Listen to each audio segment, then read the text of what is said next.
Save water. మనం చేయంగా అవన్నీ, ఇలా అప్పుడప్పుడు గుర్తు చేస్తామని.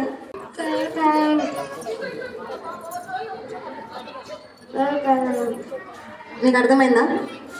Save current. బెడ్రూమ్లో లైట్లు వేసి హాల్లో తిరగడం, హాల్లో ఫ్యాన్లు వేసి కిచెన్లో తిరగడం.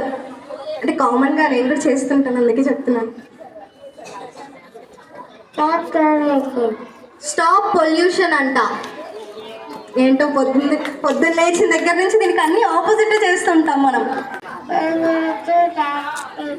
సే నో టు ప్లాస్టిక్. అసలు గట్టిగా ఒక్కసారి చెప్పట్లండి. ఇంత చక్కగా థీమ్ని రెడీ చేసుకొని వచ్చి తను మాట్లాడుతూ అంత క్లియర్గా మనకి ఒక మెసేజ్ ఇవ్వాలనుకున్నాడు. గట్టిగా ఒక్కసారి చెప్పట్లు, ప్రతి ఒక్కరూ చెప్పట్లు కొట్టాలి. రీసైకిల్, ప్లాంట్ ట్రీస్ అంట. Let the earth smile. ఒక్కసారి చెప్పట్లు. చాలా చక్కటి మెసేజ్ అంటే ఇది. అంత చిన్న బాబుకి ఈ మెసేజ్ ని ఇలా డిజైన్ చేసి పంపించినందుకు వాళ్ళ మదర్కి కూడా ఒక్కసారి గట్టిగా చెప్పట్లు. Save water, save electricity, stop pollution, say no to plastic, recycle, reuse, reproduce, plant trees. ఎంత చక్కగా స్మైల్ చేస్తుందో చూడండి ఎర్త్.